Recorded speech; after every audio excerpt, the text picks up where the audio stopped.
Triplings ba ang problema ng inyong Samsung inverter na refrigerator? So ngayon tatalakayin natin kung ano bang ibig sabihin ng triplings na error ng Samsung inverter.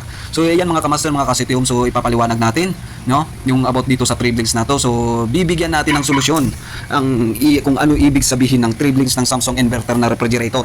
So maraming nagtatanong kung ano ba talaga ang ibig sabihin ng triplings. So ngayon sa tutorial na ito, so papaliwanag natin ng maayos para mas maintindihan ng mga bago natin, lalo na sa ating mga minamahal na mga client, mga customer, no, kung anong ibig sabihin ng triplings. Ayun. So ayan, bibilangin natin to.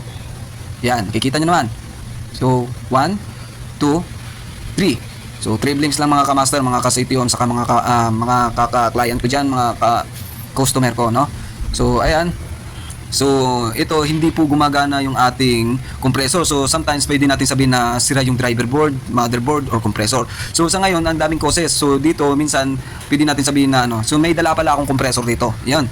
So, patutunayan natin sa inyo kung ano talaga ang problema. Ba't ayaw pa rin umandar ni compressor? So, ito, may compressor tayo na pang testing, no, para mapatunayan natin kung anong problema. Actually na ko na po siya. So minsan may 3 blinks din 10 blinks, no. It means ibig sabihin yun may problema yung ating driver board kaya hindi umaandar si compressor. Ngayon, so kung halimbawa may 10 blinks sa kabila dito sa main motherboard, kaka ito yung kanyang driver board. Pagka 10 blinks sa kabila tapos 1 blink lang, so ang problema natin doon is kanyang compressor, talagang compressor. Or hindi, minsan ang problema dyan is driver board. So dami na po ako na troubleshoot, iba-ibang hard troubleshooting na ginawa ko. So ngayon lang po ako nakapag-upload ng panibagong video about dito sa Samsung inverter na 3 blinks. So meron akong encounter na 7 blinks, 10 blinks, 5 blinks, no? Iba't ibang blinking error ng Samsung inverter. So ngayon dito is meron lang tayong 3 blinks, no? Patutunayan natin na hindi tayo nagkamali, hindi po tayo naghula-hula lang, no? So dumaan tayo sa mga evaluations para mapatunayan natin na talagang ang problema mahanap natin. Pero ito is talagang compressor po yung problema. Pag sabing 3 blinks lang po is ang problema ng ating refrigerator is compressor, no? So ayan, kinabit na natin yung yun. So isasaksak na natin dito para malaman, magkaalaman na. Pag nawala yung blinks niyan, matik, compressor ang kanyang problema.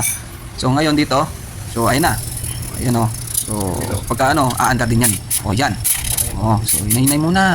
Kasi yung pang-testing natin baka ayan mga kamaster, mga kasito, yung mga ka-customer ko dyan. So alam na natin kung anong ibig sabihin ng 3 blinks. So ayan, umandar na po yung ating compressor. So wala pong problema dito sa driver board saka sa kanyang motherboard. Tinatawag na PCB board. Ayan, mag-shoutout sa ating mga minamahal na mga kliyente sa gustong magpa-repair, magpaayos, no. Huwag na kayong magdadalawang isip na ibigay yan kay Citium o kay yan po mga ka-customer, diretso lang po tayo hanggang ito. So napatunayan na natin kung ano talaga yung ibig sabihin ng 3 blinks. So maraming error po pagdating sa mga mga kamaster, mga ka-CTO.